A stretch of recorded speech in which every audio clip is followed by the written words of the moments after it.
안녕하세요. 오늘도 사연살롱을 찾아주셔서 감사합니다. 서울 사는 30대 이혼녀예요. 직업에 귀천이 없다고 하죠? 저도 그렇게 믿고 있지만 세상 사람들은 안 그렇더군요. 특히 저희 시모는 직업 갖고 사람을 무시하고 비난해대기 일쑤였어요. 일반적이지 않은 직업을 갖고 있다고 말이죠. 전 전문대를 졸업하고 메이크업 아티스트로 일하고 있고 저희 친정엄마는 무당, 친정아빠는 사설 탐정이에요. 그런데 하필이면 남편이 종갓집 장손이었기에 보잘것없는 집안 딸내미가 뼈대 있는 가문에 멱칠한다며 얼마나 무시했는지 몰라요.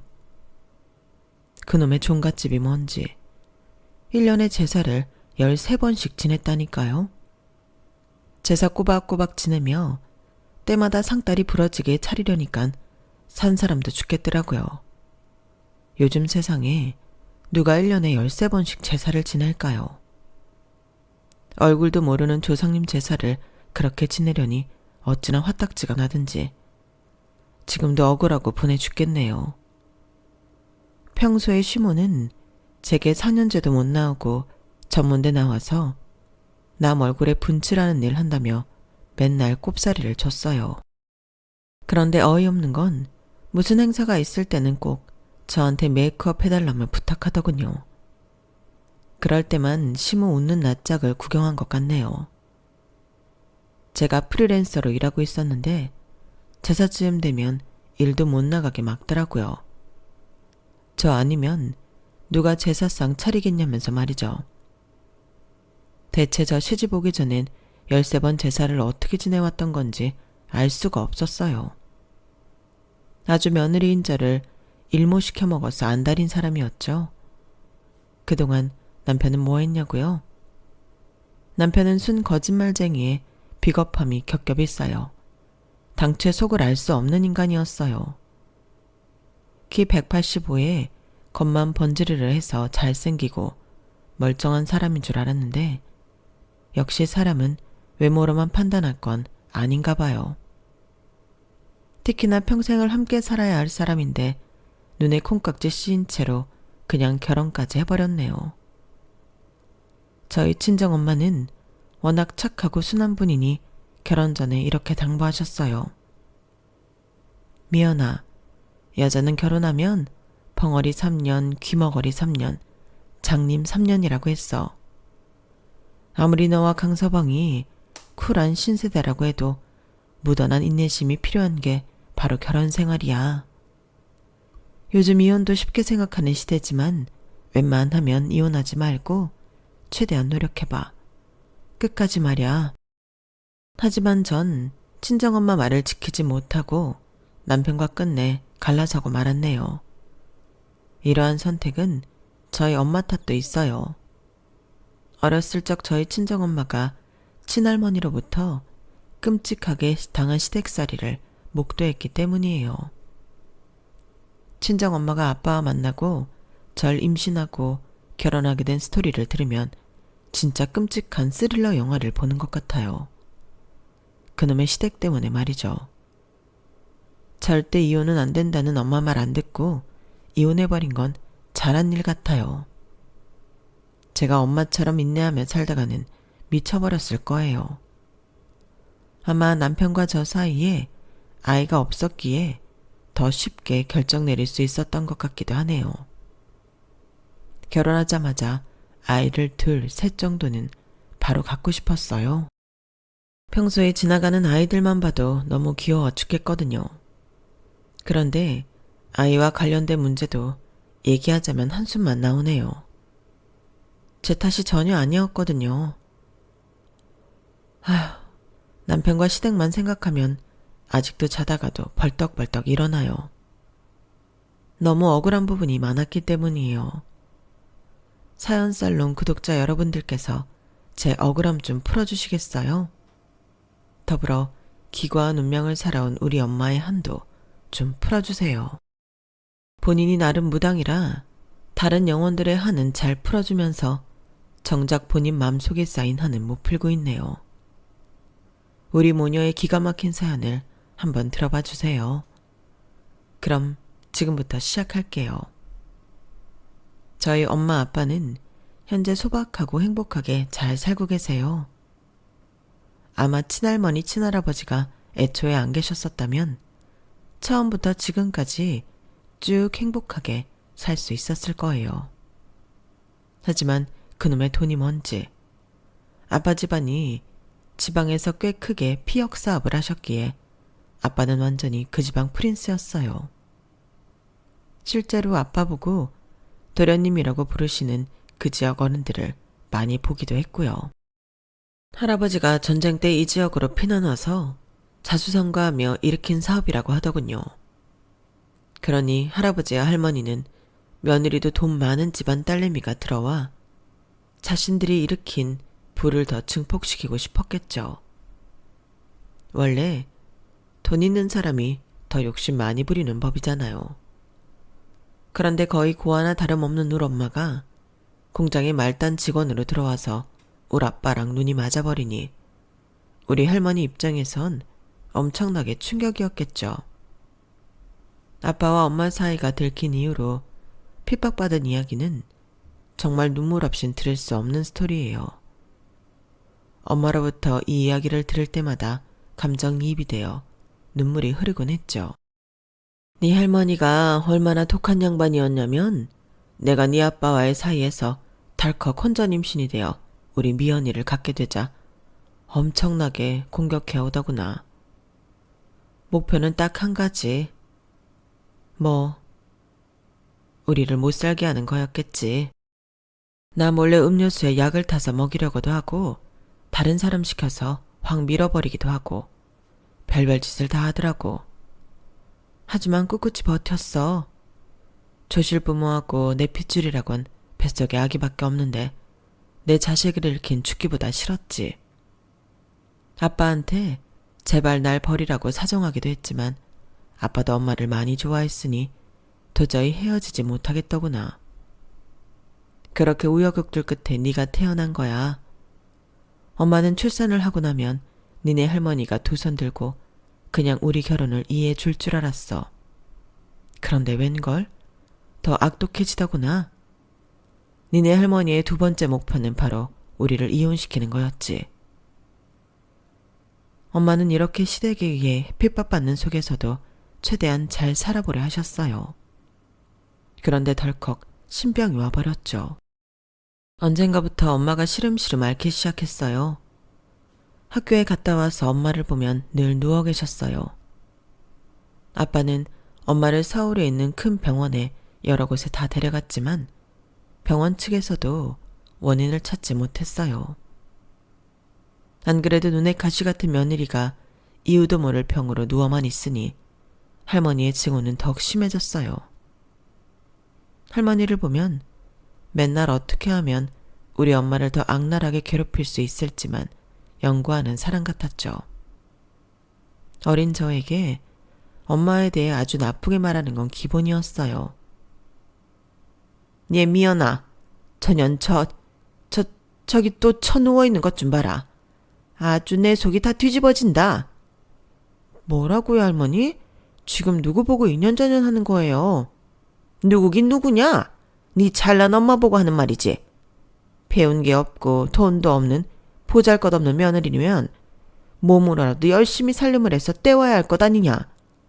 그런데 맨날 저렇게 머리에 허연 띠 둘러매고 앓고만 있으니 아휴, 지금 시애미한테 시위하는 건지 뭔지 속에서 열불이 터진다니까. 이혼하래도 이혼도 안 하고 말이야. 할머니, 다시는 내 앞에서 우리 엄마 욕하지 말아요. 맨날 우리 엄마 고아나 다름없다 어쩐다 하는데 할머니도 전쟁 고아였다면서요. 내가 다 알고 있다고요. 울 엄마 욕하는 할머니가 너무 싫었어요. 할머니가 없어지길 바란 적도 있었죠. 할아버지는 사업하느라 바빠서 울 엄마를 괴롭힐 시간도 없었어요. 모든 원흉은 할머니였죠. 신병에 걸려 생사를 오가는 엄마가 할머니로부터 구박받는 게 너무 불쌍하여 제가 엄마의 호위무사가 되어졌어요. 엄마는 온몸이 아픈 게 처음엔 신병인 줄도 몰랐어요. 어쩔 땐 고열이 올랐다가 어쩔 땐 무섭도록 하혈을 했어요. 그러다가 낭떠러지에서 지푸라기 잡는 심정으로 죽기 전에 굳이라도 한번 해보자 해서 무당집에 갔어요. 잘 걷지도 못하는 엄마를 초등학생인 저와 아빠가 양쪽에서 부축해서 들어갔어요. 그랬더니 무당이 대뜸 엄마에게 그러더군요. 어라, 무당 한 명 추가요. 지금 온몸이 아파서 죽겠지? 몸부림을 쳐서라도 이놈의 신병 커버하고 싶지? 근데 만일 네가 커버하면 저 오른쪽 꼬맹이한테 그대로 내려가니 웬만하면 받아들여. 무당이라고 뭐 특별하게 다른 거 없어. 우리도 일반 사람과 똑같아. 네 몸 안 아프게 하는 방법은 신내림 받는 수밖에 없어. 엄마는 그 자리에서 주저앉아 엉엉 울었어요. 그 모습에 아빠도 저도 주저앉아 우리 세 식구가 얼싸안고 엉엉 울었죠. 그렇게 엄마는 무당이 되었어요. 어쩔 수 없이 할머니 할아버지께도 알렸어요. 예상했지만 특히나 할머니의 반응이 불같았죠. 우리 집안의 무당은 안 된다. 절대 안 돼. 아니다. 차라리 잘 됐다. 이참에 이혼해라. 아들아, 이 애미 죽는 꼴 보고 싶지 않으면 당장 전신병든 전현이랑 갈라서. 아빠는 평소에 답답할 정도로 할머니 할아버지 앞에서 큰 소리 치지 못했어요. 시댁살이로부터 엄마를 지켜주려고는 했지만 꽤 소극적이었죠. 그도 그럴 것이 큰아들로서 반항했다가 자칫 재산을 한 푼도 못 물려받을 수 있었거든요. 그 돈이 탐난다기보단 평생을 할아버지 밑에서 일해왔으니 그 나이에 다른 곳에 가면 일자리도 못 구한다고 생각했던 것 같아요. 전형적으로 온실 속의 화초를 자란 분이었어요. 그런 아빠도 엄마가 저렇게 아파서 어쩔 수 없이 신내림을 받게 되자 적극적으로 변호해 주더군요. 엄마, 제발 그만 좀 하세요. 사람이 다 죽어가게 생겼는데 그럼 가만히 있어요? 신내림이든 그보다 더한 짓이든 사람 먼저 살리고 봐야 할 거 아니에요. 무당되면 사람이 달라져요? 미연엄마는 그대로 미연엄마예요. 저 앞으로 가만히 있지 않을 거예요. 이혼 같은 소리 절대 꺼내지 마세요. 평생 순종할 것 같던 아빠가 이렇게 강경하게 나가자 할머니는 더 악독하게 나가더군요. 참으로 지독한 양반이었어요. 정말 악마가 따로 없었죠. 어느 날인가 학교에 다녀와 보니 엄마가 갑자기 없어졌어요. 쪽지 한 장 달랑 남겨두고 말이죠. 쪽지엔 이렇게 써 있었어요. 난 그동안 다른 남자가 있었어. 이 생활이 다 지겨워. 무당 생활을 하더라도 다른 지역에서 자유롭게 하고 싶어. 난 당신과 미연이를 더 이상 사랑하지 않아. 다른 남자랑 딴 살림 차릴 거야. 절대 날 찾지 마. 책임감이라면 전쟁터에 나간 군인보다 더 투철한 우리 엄마가 저와 아빠를 뒤로하고 집을 나가버리다니 믿을 수 없었어요. 너무 큰 충격이었죠. 울부짖으며 아빠에게 당장 전화했어요. 아빠, 엄마가 쪽지만 당장 남겨놓고 집을 나갔나 봐요. 얼른 집에 들어와 봐요. 큰일 났어요. 곧 아빠가 왔고 아빠는 당장 경찰에 신고했어요. 경찰 대동하에 우린 다 같이 집 밖에 설치된 CCTV를 확인했어요. 그런데 엄마는 이 집을 제 발로 걸어나간 게 아니더군요. 아빠 말에 의하면 그 쪽지조차 엄마의 필체가 아니었어요. 누가 썼는지는 뻔할 뻔짜였죠. 엄마는 거의 끌려나가다시피 구급차에 실려 어디론가 급히 갔어요. 뒤에서 할머니가 팔짱 끼고 노려보는 것까지 CCTV에 찍혀 있었죠. 멍청한 할머니의 어설픈 계략이었던 거예요. 아빠는 경찰을 돌려보내고 할머니를 당장 소환했어요. 엄마, 미연 엄마 어딨어요? 엄마가 미연 엄마를 구급차에 실어서 어디로 보내버린 거예요? 대체 미연 엄마 어딨어요? 당장 사실대로 말해주지 않으면 나 진짜 가만 안 있을 거예요? 뭐야? 너 이 엄마한테 대드는 거냐? 너 와이프한테 미쳐서 자꾸 까불면 엄마랑 아버지가 너한테 유산 한 푼도 안 물려주는 수가 있어. 이 세상에서 가장 중요한 게 돈이야. 돈 없으면 너 어떻게 살려고 그렇게 눈을 희번떡거리며 뻗대? 엄마, 나 돈 필요 없어요. 오늘부로 나 엄마랑 절연합니다. 자식 없는 셈 치세요. 양자를 드리던가 마음대로 하라고요. 얼른 미연 엄마 어디 있는지만 말해요. 나 미치는 꼴 보고 싶지 않으면 얼른 말하라고요. 할머니는 분함에 부들부들 떨면서 쪽지에 대충 전화번호 하나를 적어서 던지시더군요. 신병인지 무당인지 그거 다 망상이고 정신병이다. 정신병 걸린 년을 정신병원 가서 먹여주고 재워주며 치료해주겠다고 보낸걸 뭐 그리 대단한 일이라고 길길이 날뛰냐? 참네. 참으로 어이없죠.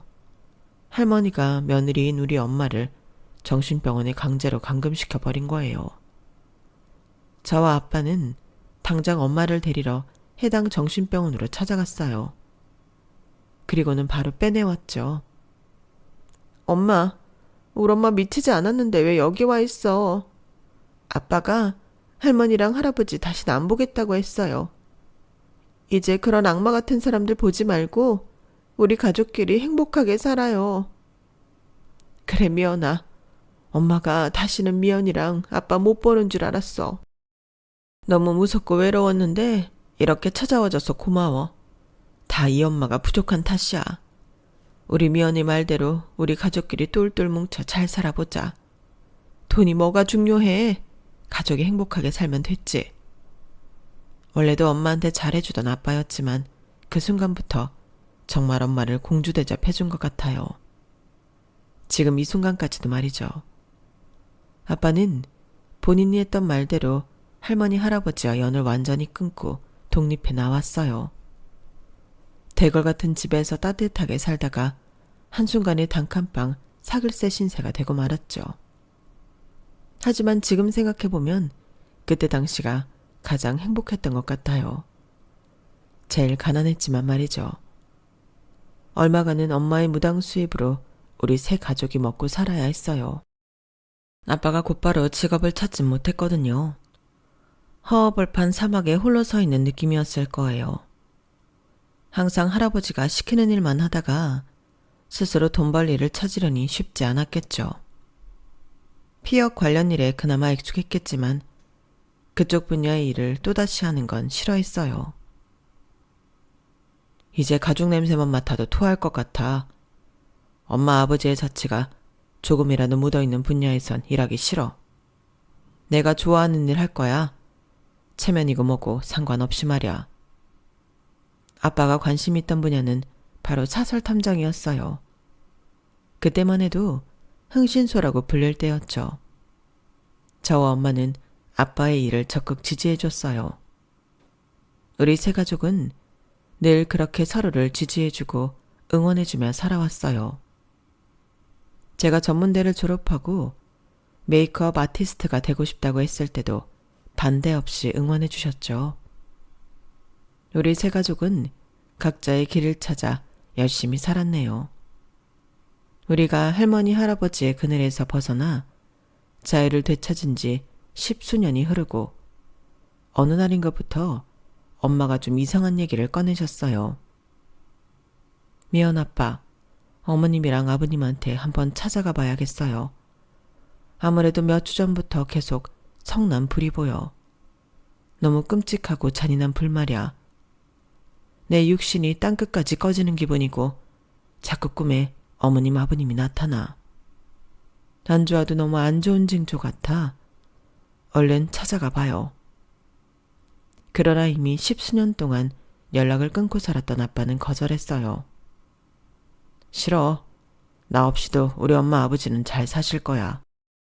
비역 사업도 잘 되고 있을 거고 그 놓친 애들 아마 나 만나면 또 당신이랑 이혼해라 어쩌라 하실 거야. 보통 내기 분들이 아니니 말이야. 그냥 암몽이겠지. 신경 쓰지 말아요. 당신 너무 과로해서 그럴 수도 있어. 요즘 당신 찾는 손님들이 가득이잖아. 쉬엄쉬엄 해요. 그리고는 며칠 후 경찰이 아빠에게 연락해 왔어요. 할아버지가 하던 피혁 사업은 거의 사양길에 접어들었고 딱 하나 남은 게 생산공장이었는데 그마저도 큰 화재로 다 타버렸다고 하더군요. 할아버지는 그 화재 속에 공장 내에 금고니 뭐니 돈 되는 걸 찾으러 들어갔다가 그만 나오지 못하고 돌아가셨다고 해요. 그놈의 왼수 같은 돈 때문에 모든 걸 잃어버리신 거죠. 할아버지의 본인이 목숨까지 말이죠. 그 소식을 들은 아빠는 현장에 가서 할머니를 모셔왔어요. 할머니 할아버지는 대궐 갔던 집도 다 뺏기고 공장 한켠 기숙사를 개조해서 살고 계셨기에 오갈 데 없는 실정이었죠. 할아버지까지 돌아가시고 모든 걸 다 잃었다는 상실감과 충격에 할머니는 정신줄을 놓으셨더군요. 10수년 만에 만난 할머니는 더 이상 꼬장꼬장하고 호랑이 같은 사람이 아니었어요. 건장했던 체격은 한 20kg은 넘게 빠졌는지 할머니가 되어 있더군요. 백발이 성했고 눈에 초점이 없었어요. 허공만 바라보며 엉엉 울고 다녔어요. 엄마는 할머니로부터 당한 게 엄청 많았음에도 불구하고 힘없는 노친네가 된 할머니를 불쌍히 여겼어요. 어머님, 겨우 이렇게 초라하게 되시려고 그렇게 절 구박하셨어요? 저희 가족을 내치셨으면 보란듯이 100살까지 떵떵거리며 잘 사셨어야죠. 어떻게 사람이 이렇게 변할 수가 있어요. 제발 무슨 말씀이라도 해보세요. 전처럼 인연전연 하면서 저한테 욕이라도 좀 해보시란 말이에요. 정신줄까지 나버린 할머니는 그날부로 우리 엄마를 줄줄 따라다니는 애가 돼버렸어요. 그것도 모자라 우리 엄마한테 늘 엄마, 배고파 하면서 말이죠. 하도 엄마 곁에서 안 떨어지려고 해서 아예 옆에 앉혀놓고 무당일을 하셨어요. 저희 세 가족이 꽤 돈을 잘 벌고 있었기에 24시간 돌볼 수 있는 간병인을 두기도 했죠. 예전 일 생각하면 꼴도 보기 싫은 할머니였지만 엄마가 하도 할머니를 애처로워하니 저도 측은지심이 생기더군요. 참 마음씨 좋은 우리 엄마다운 행동이었죠. 아빠도 일을 하지 않는 시간엔 모조리 할머니 돌보는데 에너지를 쏟아 부었어요. 그런 저희 가족의 노력에도 불구하고 할머니는 딱 1년 반 정도 사시다가 저 세상으로 떠나버리셨어요. 예고도 없이 갑작스레 쓰러지셔서 중환자실에 들어가게 됐고 얼마 못 사신다고 하자 엄마가 잠깐 일을 제쳐두며 할머니 곁을 지켰어요. 할머니는 그토록 구박하던 며느리 품에서 결국 돌아가셨죠. 할머니 장례와 굿까지 정성스레 해드렸어요. 그 과정에서 가장 많이 운 것도 저희 엄마네요. 전 아직까지도 엄마의 심정이 이해가 잘 안 가요. 저 같은 평범한 사람의 머리로는 아마 죽을 때까지 그 큰 뜻을 헤아리지 못할 것 같네요. 우리 가족은 다시 일상으로 돌아왔어요. 저는 정말 밤과 낮, 새벽을 가리지 않고 미친 듯이 열심히 일했거든요. 그 결과 메이크업 아티스트로 꽤 이름을 알리게 되었어요. 유명한 사람들을 직접 만나 가까이서 메이크업 해주니 신기하기도 하더라고요. 20대엔 한 2명의 남자와 데이트도 몇 번 했어요.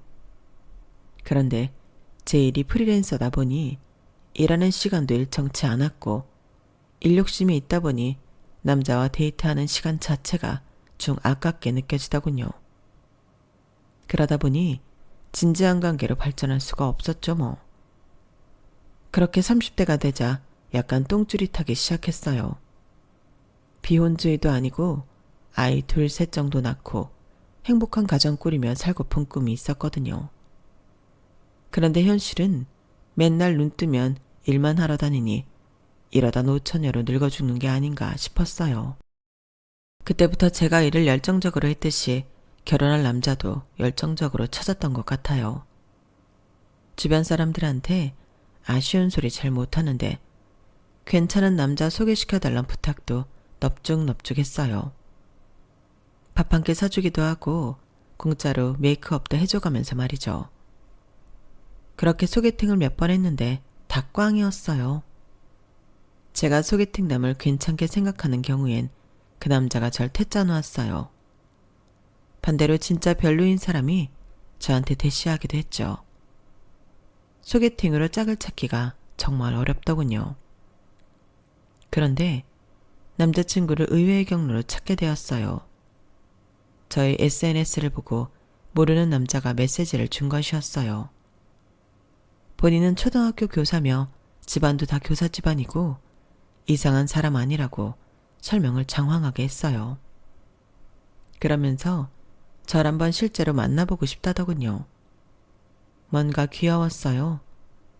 학생들 가르치는 교사가 설마 이상한 사람이겠어 싶어서 저도 좀 예쁘게 꾸미고 약속 장소에 나갔어요. 저도 그 남자를 사진으로만 접하고 나갔는데 얼굴이 워낙 작아서 사진상으로는 키가 작아 보이더군요.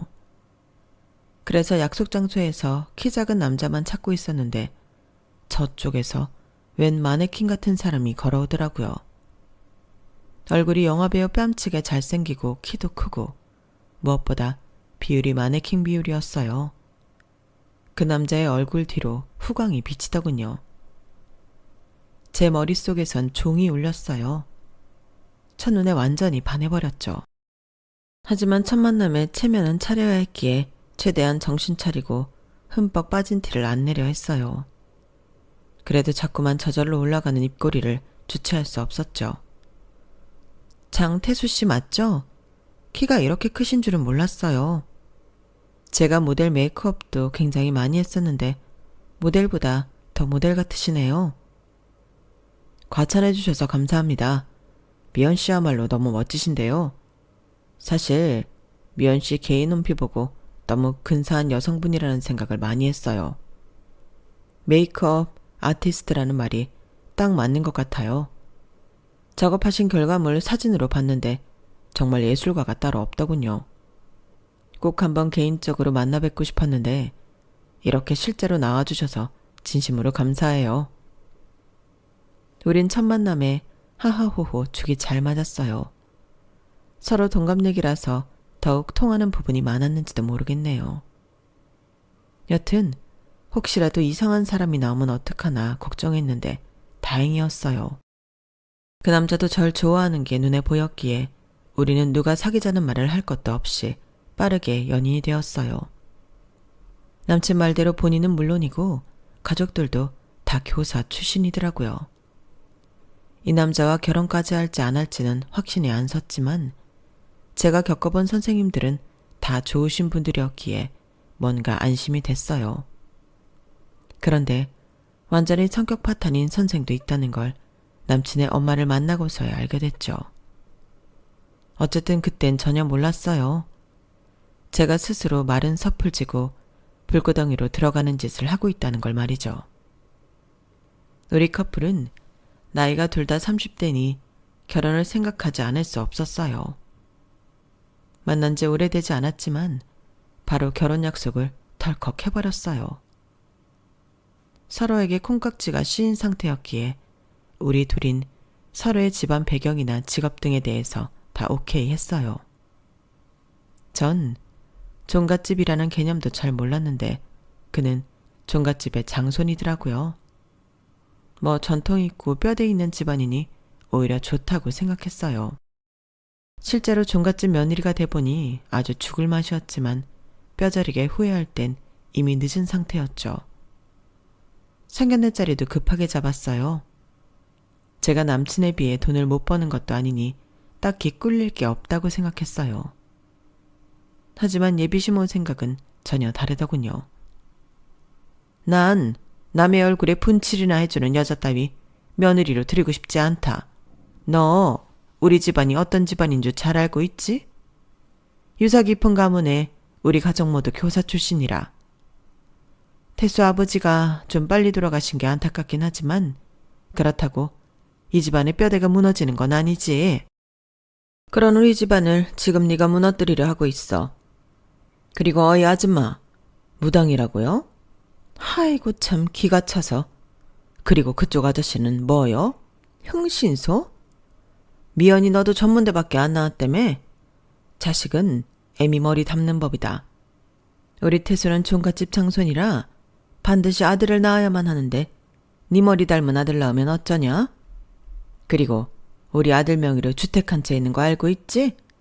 그건 어리고 지금 우리 아들이랑 결혼하려는 거 아니냐? 요즘 세상에 집 펴오는 남자 흔치 않잖냐? 전 예비시모의 이야기에 어이가 없었어요. 예비시모가 언급한 남친 명의로 된 집은 정말 다 쓰러져가는 코딱지만한 주택이었거든요. 한 2, 3억이나 하려나? 하여튼 고급 주택은 전혀 아니었죠. 게다가 우리 엄마 아빠를 어이, 아줌마, 아저씨라고 부르는 무례한 태도하며 여러모로 분노가 치밀어 올랐어요. 이 결혼이 이 자리에서 파탄나도 좋다고 생각하며 받아쳤죠. 어머님, 저희 부모님한테 아줌마 아저씨가 뭔가요? 어머님 교사였다면서 이렇게 교양 없이 나오실 거예요, 정말? 저 정말 열심히 살았습니다. 사회에서 충분히 인정도 받고 수입도 태수 씨보다 높아요. 그런데 제가 왜 이런 취급을 받아야 하죠? 이 결혼 안 하면 그만입니다. 엄마 아빠 일어나세요. 집에 갑시다. 전 아빠와 함께 먼저 휙 나와버렸지만 엄마는 예비시모에게 다가가 웃음에 연락처를 묻더군요. 본인도 화가 날 법도 한데 역시 우리 엄마는 정말 대인배였어요. 남친이 우리 가족을 쫓아와 어떻게든 다시 대화해보려 했지만 전 마음의 문을 닫아버렸어요. 그런데 남친이 그 이후에도 계속 매달렸고 무엇보다 예비시모가 제게 호의적으로 변했더군요. 남친과 남친 엄마가 저희 집 앞에서 절 기다리며 웃는 얼굴로 사과까지 하더군요. 남친 엄마의 180도 달라진 반응이 너무 어색했지만 한편으론 놀랍기도 했죠. 예미연아, 안사돈이랑 얘기 잘 맞췄다. 그땐 내가 좀 너무했지? 이제 그만 섭섭해하고 다시 우리 아들하고 결혼 잘 추진해봐. 이왕 이렇게 된 거 인연이다 생각하고 며느리로 인정해 줄 테니? 저희 엄마가 어떻게 예비시모를 구워 삶았는지 궁금해지더군요. 엄마한테 여쭤봤지만 말해주지 않았어요. 어쨌든 찜찜한 마음을 뒤로한 채 저 또한 아직 남친을 사랑하는 마음이 있었기에 맞바람에 개눈 감추듯 얼른 결혼식까지 마쳤어요. 혼인신고도 하고 말이죠. 메이크업 아티스트라서 일을 하면서 종갓집 며느리 역할까지 하는 건 정말 고된 노동이었어요. 좁은 집에 손님들은 왜 그리도 많이 오는지 하도 많아서 누가 누군지도 모르겠더라고요. 얼굴도 모르는 죽은 조상 제사를 지내다가 사람인 제가 죽게 생겼더군요. 그래도 아직은 신인 며느리이니 책 잡히지 않으려 최선을 다했어요. 종갓집 며느리인 절 보는 시댁 쪽 친척들마다 매번 하는 소리가 똑같았어요. 그래서 장소는 언제 보여줄 건데? 꼭 아들 낳아야 한다. 종갓집에서 딸 낳아봤자 쓸모도 없는 거야. 결혼한 지 언젠데 아직도 애가 없어. 꼭 기억해라. 고추 달린 아들이다 아들. 그놈의 아들 타령 정말 지겨웠어요. 하지만 자꾸 주변에서 쪼아대니 저도 아기를 빨리 갖고 싶은 심정이었어요. 생각보다 아이 갖는 게 어렵더군요. 그때쯤에 시모도 엄청 쪼아대고 있었기에 그 또한 스트레스였죠. 에휴, 20대 며느리를 데리고 왔어야 하는데 30대 며느리를 들였더니 이렇게 애가 안 생기네 그려. 종갓집 체면이 말이 아니다. 너 때문에. 니네 엄마 용한 무당이라며. 니네 엄마한테 가서 굳이라도 버리던가 해서 애 좀 만들어 와봐라. 이럴 때라도 써먹어야지. 니네 엄마도 또 뭐하냐? 혹시 무당이라고 사기치고 다니는 건 아니고? 제 욕은 참아도 우리 엄마 욕하는 건 못 참겠더라고요. 어머님, 왜 가만히 있는 우리 엄마 욕해요? 어머님은 교사 퇴직하시고 연금까지 다 날릴 만큼 사치왕이잖아요. 어머님보다 알뜰하게 열심히 살고 있는 우리 엄마가 100배 나아요. 시모도 딱히 살 곳이 마땅치 않았기에 남편 명의인 주택에서 함께 살고 있었는데 스택살이가 정말 힘들었어요. 방에서 펑펑 운 적이 한두 번이 아니었죠. 어쨌든 더 나이 들기 전에 아이를 갖고 싶었기에 남편과 병원에 가보자고 했어요. 하지만 남편은 자연적으로 임신하기를 원한다면서 매번 거부하더군요. 어느 순간 제가 폭발해버렸죠. 몇 년을 노력해도 안 생기는 걸 언제까지 자연적으로 생기길 기다리자는 거야? 나 맨날 어머님한테 구박받는 거 보고도 그래? 나 힘들어. 더 이상 자기랑 어머님 비위 맞추고 시댁 제사 지내는 거 못하겠다고. 이렇게 살 거면 차라리 이혼해. 저의 폭탄 선언에 남편은 화들짝 놀라며 이실직고 하더군요. 자기야, 놀라지 말고 들어. 나 예전에 축구하다 다쳐서 혼자 비뇨기과 검진을 받은 적이 있어. 그때 처음 알았어. 나 무정자증이라는 걸. 뭐? 무정자증? 그게 무슨 말이야? 정자가 없다는 거야? 지금 장난해? 그럼 당신은 아이를 가질 수 없는 남자라는 거야? 근데 왜 당신 가족이며 친척들은 나보고 애기 낳으라고 난리야? 왜? 내가 무정자증인 걸 몰라. 비밀로 해줘 제발. 최대한 끝까지 비밀에 붙이고 싶어. 엄마나 다른 친척 어른들도 장선이 나만 바라보고 있는데 실망시키기 싫어. 순간 정말 등신 같은 남편을 때려 죽이고 싶은 걸 참고 또 참았어요. 그럼 나만 병신대라는 거야? 애 못 낳는 여자로 끝까지 남는 거냐고. 나 구박받는 거 보고도 비밀에 붙이라는 말이 나와? 남편은 제 앞에서 무릎까지 꿇으면서 비밀로 해달라는 말을 100번도 더 하더군요. 언젠간 본인 입으로 가족들한테 밝히겠다면서 말이죠. 전 이 결혼을 계속 지속시켜야 하는 건지 너무 혼란스러웠어요.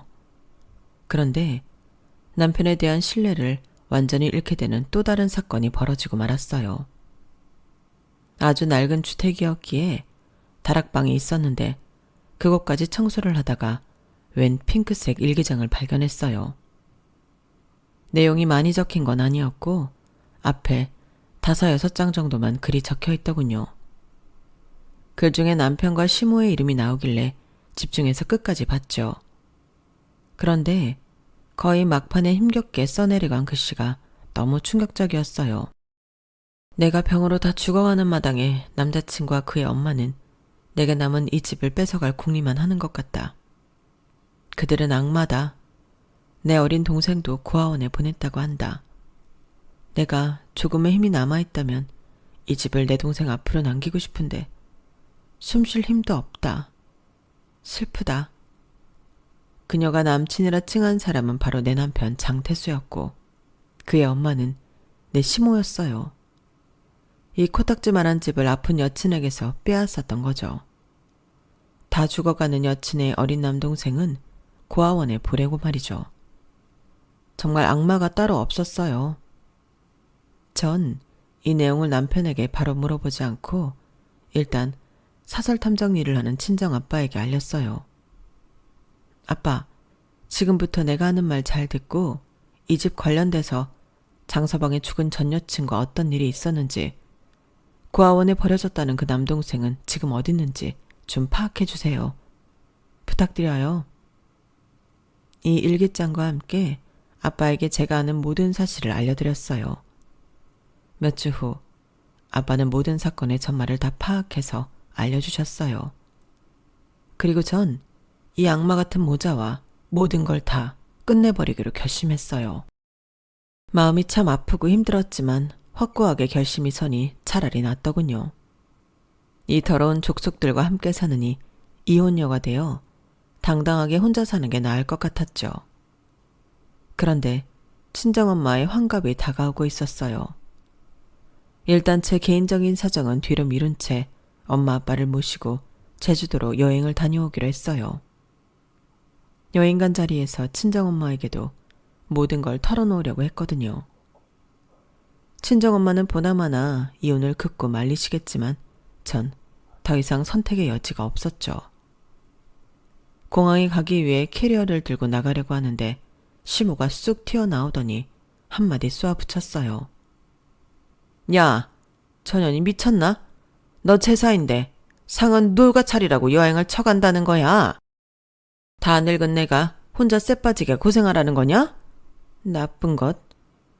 그러자 남편이 옆에서 맞는 말이라며 고개를 끄덕이더군요. 전 그 길로 속사포로 랩을 하듯이 다 질러버렸죠. 교사 출신이었다면서 며느리한테 아직도 인연전연합니까?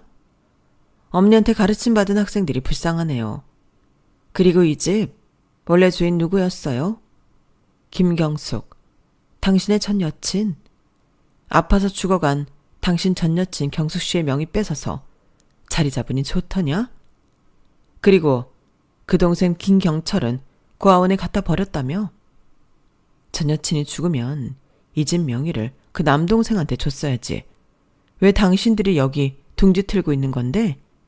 이 나쁜 인간들아. 어머니 귀한 아들의 충격적인 비밀 하나 알려줄까요? 당신 아들 정자가 하나도 없답니다.